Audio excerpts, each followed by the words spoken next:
Hello everyone, welcome to my channel. आज हमारा IR में टॉपिक है सिस्टम अप्रोच। और इस टॉपिक में हम इस अप्रोच की ओरिजिन देखेंगे, इसकी असम्पशंस क्या क्या है, कौन से प्रिंसिपल्स पे ये बेस करती है, फिर कंटेम्प्रेरी रेलेवेंस इसकी क्या है कि आज के दौर में ये कितनी रेलेवेंट है या कितनी एप्लीकेबल है। So before we begin our lecture, I would request you to kindly subscribe my channel. Origin of the approach. पहली जो स्टार्टिंग पॉइंट है इस अप्रोच की, आप कोल्ड वॉर कॉन्टेक्स्ट में इसको समझ सकते हैं। This approach was developed during the cold war period when scholars sought to move beyond traditional realistic and idealistic perspective that focus primarily on state behavior. So अगर हम traditional theories में देखें, जैसे रियलिज्म है, आइडियलिज्म है, जो उनका focus था वो ट्रेडिशनली स्टेट के बिहेवियर पे था। रियलिस्ट कहते थे जो स्टेट है वो प्राइमरी है, वो उस पर ही फोकस होना चाहिए। और जो आइडियलिस्ट थे या वो कहते हैं कि जो स्टेट का काम है वो कोऑपरेशन पे बेस्ड होना चाहिए स्टेट के साथ साथ और भी अदर एक्टर्स हैं।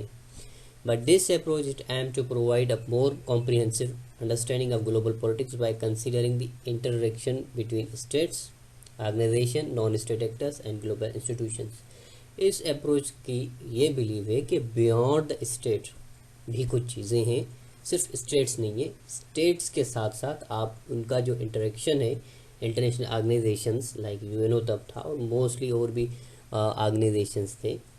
एक रीजनल ऑर्गेनाइजेशंस का भी सिस्टम आ गया था। नॉन स्टेट एक्टर्स थे जिसमें आपके एनजीओज वगैरह उनका बुनियाद रखा गया था, दे वर वर्किंग। और ग्लोबल इंस्टीट्यूशंस का काम आईसीजे हो गया, यूएनओ हो गया, उन सारी चीज़ों को सामने रख के ग्लोबल पॉलिटिक्स को समझने की इन्होंने बात की। इन्फ्लुएंशियल फिगर्स इस थ्योरी की अगर देखें तो मार्टिन कैप्लिन है, कार्ल ड्यूसेच है, उसके अलावा और भी स्कॉलर्स हैं जिन्होंने इस पर काम किया। डेविड स्टन है, हॉरल्ड लॉसवेल है, केनेथ वॉल्स है। Each broad unique perspective on how to conceptualise and analyse international relation as a system. सबने एक अपना यूनिक किस्म का पर्सपेक्टिव दिया जिसमें उन्होंने ये कोशिश की कि जो इंटरनेशनल सिस्टम है उसको किस तरह से कॉन्सेप्चुलाइज करें, एनालाइज करें, विजुअलाइज करके बताएंगे इंटरनेशनल सिस्टम एक्चुअली वर्क किस तरह कर रहा है, उसमें कौन कौन से एक्टर्स हैं और उन एक्टर्स का क्या किरदार है। सो अजम्पशंस पे अगर आएँ कि ये थ्योरी किन चीज़ों पे बेस करती है। सबसे पहले systems interaction. It emphasises that international relation can be analyse as a system of interaction. एक इंटरेक्शन जो मतलब होता है स्टेट्स में और अदर एक्टर्स में, उस पे ये बेस करता है where the behaviour of one actor influences and is influenced by the actions of others. मतलब एक एक्टर का जो बिहेवियर होता है वो या तो किसी और को इन्फ्लुएंस करता है या किसी और के एक्शन से इन्फ्लुएंस होता है। कि जो एक्शंस करते हैं दूसरे एक्टर्स वो या तो आप पे इम्पेक्ट करते हैं या आप मतलब you are an actor in international system, आपके जो एक्शंस है तो उसकी रेमिफिकेशंस क्या है। से सपोज कि अगर किसी कंट्री में एक रेडिकल गवर्नमेंट आई है, so it is not about that single country, that is about the whole system कि वो चीज़ कहाँ तक जाएगी। आप कोल्ड वार पीरियड में देखें, कैपिटलिज्म, कम्युनिज्म, इनकी फाइट थी, इट वॉज नॉट लिमिटेड। फिर आपने देखा कि जहाँ जहाँ पे अगर रशिया जा रहा था, यूएसएसआर जा रहा था कम्युनिस्ट गवर्नमेंट लेके, तो वहाँ पे कैपिटलिस्ट लोग आ रहे थे। आप साउथ वियतनाम में देखें, नॉर्थ और साउथ की जो वार थी, नॉर्थ साउथ कोरिया का एग्जांपल लेके, जहाँ जहाँ ये चीज़ हो रही थी वो एज अ मतलब अपनी तरफ उसको लेके जा रहे थे। सो you can not separate these things from international society. The interconnectedness is crucial for understanding the dynamics of the conflict, cooperation and diplomacy as a global scale. सो जो इंटरकनेक्टेडनेस है वो काफ़ी अहम है, काफ़ी इम्पोर्टेंट है। जैसे मैंने बोला कि चाहे आपके कॉन्फ्लिक्ट्स हैं, कोऑपरेशन है, डिप्लोमेसी है या ग्लोबल लेवल पे जो चीज़ें हैं उसमें जो कनेक्टेडनेस है दैट इज़ वेरी मच की। आप उनको ऑल टुगेदर सेपरेट नहीं कर सकते कि आप जिस चीज़ पर रिलाई करेंगे या स्टेट इज़ एवरीथिंग, नो, सारी और जो चीज़ें हैं उनका जो होना है that is also important. Structure and agency. While focusing on systematic interaction, the approach acknowledges the role of individual actors, जिसमें states हैं, leaders हैं, international organizations हैं, and their agency in shaping outcomes within the international system. सिर्फ ये नहीं कि सिर्फ state, leaders का भी। अब जैसे कोल्ड वार की एंडिंग है इसमें ये बिलीव ये है कि सिर्फ ये कोई स्टेट तो देखें, it's ideological, not ideological, you could say कि एक आइडियलिस्टिक एक एंटिटी है, एक लैंड है, लेकिन उसको चलाने वाले तो वो इंडिविजुअल्स ही होते हैं ना। अब लीडर, अगर यूएस के लीडर्स और सोवियत के लीडर्स ने बैठ के कहा कि we are ending cold war ended, कोई स्टेट या पहाड़ स्टेट के दूसरे स्टेट के पहाड़ तो नहीं आए थे ना। So these are the people, so you can not ignore them. फिर उसमें इंटरनेशनल ऑर्गेनाइजेशंस का रोल, जो सेंक्शंस करती हैं या पाबंदियाँ लगाती हैं, यहाँ पे स्ट्राइक्स वगैरह होते हैं, पब्लिक प्रेशर क्रिएट होता है, तो they all are quite crucial in shaping जो भी आउटकम्स है, रिजल्ट है इंटरनेशनल सिस्टम के। This dual focus helps in understanding both structural constraints and the capacity of international change within the international politics। अब ये दोनों चीज़ों को हल करती है कि वो स्ट्रक्चरल कंस्ट्रेंट कौन से है, रुकावटें कौन सी है वो भी, और उसके अलावा जो इंटेंशनल चेंज जो है वो भी, उसकी भी मतलब कैपेसिटी को जो है वो अंडरस्टैंड करने में हेल्प आउट करती है। सिर्फ ये नहीं कि सिस्टम ऐसा है, सिस्टम के साथ साथ और भी जो चेंजेस आ रही हैं with the passage of time, उन सब को इकट्ठे लेके जाना, फिर ही आप इंटरनेशनल पॉलिटिक्स को सही समझ सकते हैं। न्यू कॉन्सेप्ट इमर्ज हो जाते हैं, न्यू आइडियोलॉजीज आ जाती हैं। So how would you understand, वो इसीलिए आप अंडरस्टैंड कर सकते हैं जब आप मल्टीपल एक्टर्स को मानेंगे, जब आप एक्सेप्ट करेंगे कि हाँ भाई मल्टीपल रियलिटीज़ हैं। लेवल्स ऑफ एनालिसिस इनका क्या होता है सिस्टम अप्रोच वालों का, they recognise multiple levels of analysis from global system level, balance of power dynamics, जहाँ पे balance of power dynamics global level पे जो करते हैं एनालिसिस, तो उसमें वो मतलब पावर, जो बैलेंस ऑफ पावर है उसको फोकस रखते हैं। डोमेस्टिक लेवल में रिजीम टाइप, नेशनल इंटरेस्ट, इन चीज़ों को रखते हैं। And individual level leadership style, decision making process. This multi level perspective allows for a nuanced understanding of how different factors interact to influence international outcomes।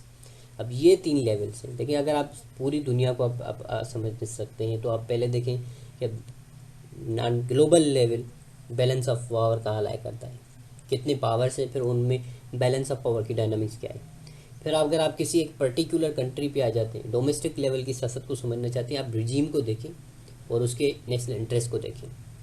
फिर आप individuals के अगर आ जाएं, उस पर्टिकुलर स्टेट में एक इंडिविजुअल लेवल पे आ जाएं, एक सिंगल लेवल पे आ जाएं, तो आप लीडरशिप स्टाइल देखें, फिर वहाँ का डिसीजन मेकिंग का प्रोसेस देखें, आप पूरे का पूरा सिस्टम समझ जाएंगे क्या इधर ये लिबरल किस टाइप की गवर्नमेंट है, ऑर्थोडॉक्स है, मतलब क्या सिस्टम चल रहा है। That is very much easy. आप मल्टी लेवल ये जो पर्सपेक्टिव है ना, ये आपको प्रॉपरली ये बताता है कि you could understand international outcomes कि क्या रिजल्ट हो सकते हैं। दैट इज़ क्वाइट मतलब एक क्रिस्टल सा कॉन्सेप्ट है। अब इसकी लिमिटेशंस अगर हम देखें कि कौन कौन से लूप होल से जहाँ पे इन पे क्रिटिसिज्म हुआ, एक कॉम्प्लेक्सिटी एंड प्रेडिक्टेबिलिटी पे एक है चीज़ कि एक तो कॉम्प्लेक्सिटी है और जो प्रेडिक्टेबिलिटी का जो इनका स्टांस है that is criticise. Despite its utility in highlighting systemic interactions, the system approach can over simplify the complexities of international relation. हालांकि इतना ईजी नहीं होता, बहुत सी ऐसी चीज़ें होती हैं अगर आप एनालिसिस करें किसी भी पर्टिकुलर स्टेट की तो वो बिहाइंड द कर्टेन भी होती हैं। इतना ईजी नहीं होता कि आप जज कर लें किसी की जो कि सिक्रेटिव चीज़ें होती हैं। बहुत से ऐसी चीज़ें होती हैं जहाँ पे ये सिस्टम्स की जो अप्रोचेज़ है वो एप्लीकेबल ही नहीं होती। Global politics often involve unpredictable events, emergence behaviours and non linear dynamics that defy straight forward system analysis. Unpredictable चीज़ें हो जाती है, कोई एपिडेमिक आ गया और कोई ऐसी चीज़ आ गई जिसने दुनिया को आइसोलेटेड कर दिया, इंटरेक्शन से पूरी ख़त्म हो जाती है। कोविड-19 का आप एग्जांपल ले लें आप, उसके अलावा जो पास्ट के फोज हैं प्रेजेंटली फ्रेंड्स हो जा सकते हैं। So it's not that much easy कि आप एक चीज़ बोलें, it sounds like little bit idealistic के okay this is like that, this is like that. So there are multiple realities in international politics too. कुछ किसी अप्रोच की बातें ठीक है, कुछ किसी थ्योरी की बातें ठीक है। सो इट्स नॉट लाइक मतलब कि हार्ड एंड फास्ट रूल के यही चीज़ें फाइनल है ग्लोबल सिस्टम में। State centralism critics argue that the system's approach, like traditional IR theories, tends to prioritize state as the primary units of analysis, potentially neglecting the influence of non-state actors such as multinational corporations, NGOs or social movements, and transnational issues such as climate change or global pandemics that shape contemporary global politics.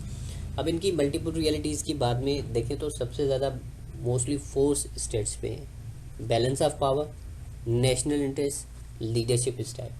सो इसमें mainly focus के जो states है उन पे, लेकिन उसके साथ साथ जो न्यू कॉन्सेप्ट है, जैसे आई मेंशन के कोविड-19 हो गया, या उसके अलावा और भी पेंडेमिक्स ग्लोबल आती रहती है, इकोनॉमिक रिसेशंस आ जाते हैं सडनली, फिर एनजीओज कोई कोई इतनी पावरफुल होती हैं, उनका रोल भी जो है that is very much important.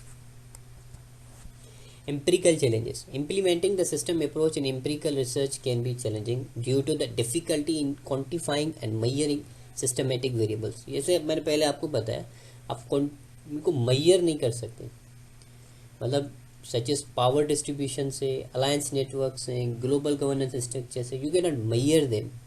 अब कुछ ऐसी चीज़ें होती हैं जो एज आई टोल्ड के बिहाइंड द कर्टेन होती हैं।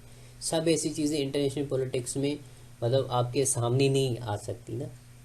कुछ ऐसी चीज़ें होती हैं जिनको मेजर करना it is quite difficult. This poses obstacles to rigorous testing and validation of the theoretical proposition drive from the system approach. ये इस चीज़ को एक ऑब्स्टिकल का किरदार अदा करती है कि आप मेजरमेंट का जो कैलकुलेशन का इसका जब एरिया आ जाता है कि क्या मतलब सिस्टम हो सकता है, किस तरह से आप गवर्नेंस स्ट्रक्चर्स को कर सकते हैं। सो अनप्रिडिक्टेबिलिटी है, जहाँ पे डेमोक्रेसी होती है फिर उस टाइम बाद वहाँ पे डिक्टेटरशिप आ जाती है, या डिक्टेटरशिप्स चल रही है, वन पार्टी रूल्स भी चल रहा है, देयर आर मल्टीपल थिंग्स।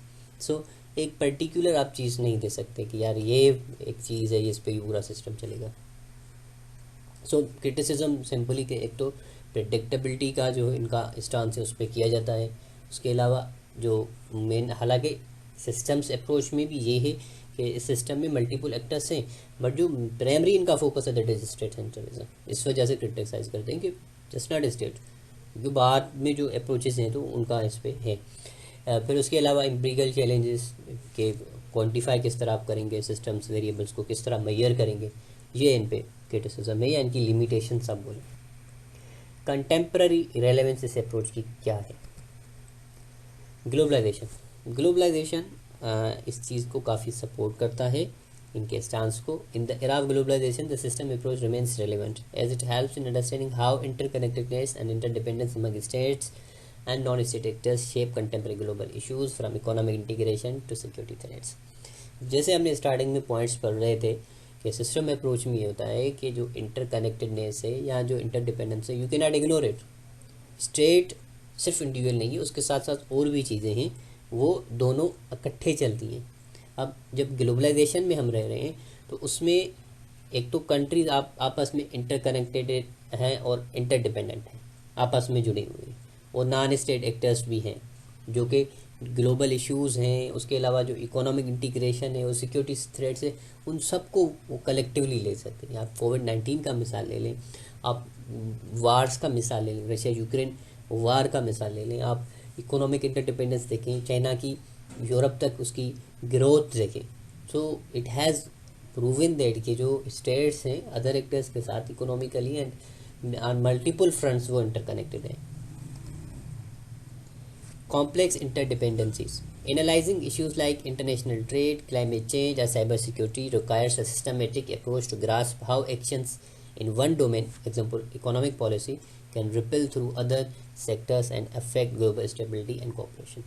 तो जो इश्यूज़ हैं जैसे इंटरनेशनल ट्रेड हो गया, क्लाइमेट चेंज हो गया, साइबर सिक्योरिटी हो गया, इसको जाहिर सी बात है एक सिस्टमेटिक अप्रोच के थ्रू ही आप समझ सकते हैं, जहाँ पे इंटरडिपेंडेंस एक कॉम्प्लेक्स एरिया में गई है कि आपके पास सबसे बड़ा थ्रेट जो करंटली साइबर सिक्योरिटी का है, या आर्टिफिशियल इंटेलिजेंस के कॉन्सेप्ट आप करंट चीज़ों में ले लें, तो उनको ग्रास्प करना, उनको अंडरस्टैंड करना, उसमें यही जो सिस्टम अप्रोचेज हैं, क्योंकि आप इनको आईआर के टर्म्स में आप रियलिज्म के बेसिस पे तो नहीं समझ सकते, क्योंकि अगर रियलिज्म की थ्योरी पढ़ दें तो उसमें आपको स्टेट सेंट्रिक चीज़ें मिलेगी, but the multiple realities you would have to turn back to other approaches in IR. Policy implication. The system approach informs policymakers by highlighting the importance of anticipating and managing systematic risk, fostering cooperative strategies, and studying root cause of international conflict through systematic interventions and rather than ad hoc measures। मतलब आप traditional major से हट के जो systematic major से, system को देख के आपको जितनी भी रिस्क हैं या पॉलिसी प्रॉब्लम्स हैं आप उनको एक सिस्टमेटिक तरीके से आप हल कर सकते हैं। जो कोऑपरेटिव स्ट्रेटजीज़ है या उसके अलावा जो अदर फैक्टर्स हैं उनके थ्रू आप इनको हल कर सकते हो। जो रूट काज है आप उसको समझें और ये समझें कि हम जिस दौर में रह रहे हैं we are interconnected, we are interdependent. हम सिंगल हैंडेडली चीज़ें नहीं कर सकते हैं, हमें जो भी चीज़ें करनी है उनको एक नए सिस्टमेटिक कॉन्सेप्ट के थ्रू करना होगा। कंक्लूजन में it's a summary of the whole concept. In conclusion, system approach in international relation offers a valuable framework for understanding the complexities of global politics। जितनी भी ग्लोबल पॉलिटिक्स में complexities है उसके लिए फ्रेमवर्क प्रोवाइड करती है, emphasizing interactions, feedback loops and multi level analysis. एक जो इंटरेक्शन है स्टेट और नॉन स्टेट एक्टर्स की, इस पर इसका फोकस है। फिर फीडबैक लूप्स, उसमें जो लूप होल्स वगैरह हैं उन पे, और multi level analysis on state basis, on individual basis and on global basis जो एनालिसिस है इनका। सो एक ये भी चीज़ वो देते हैं। While it has evolved over a time and faces critiques regarding its simplification and empirical challenges। एक तो ये ओवर सिंप्लीफाई करते हैं कि सिस्टम वाकई इतना ईजी नहीं होता जितना ये कि चीज़ें रखी हुई हैं, और उसके साथ साथ एम्पिरिकल चैलेंजेस है कि ठीक है ओके ये चीज़ें सारी एग्जिस्ट करती हैं but how to measure all these things. It continues to provide insights into how global actors navigate and intercases of an interconnected world।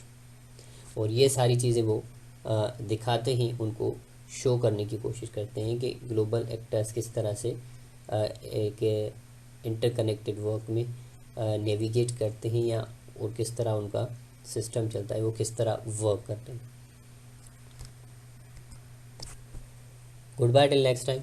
Hopefully आपको मेरा लेक्चर पसंद आया होगा। अगर कोई लूप होल हुआ है तो sorry for that, but again I would request you to kindly share and subscribe my channel.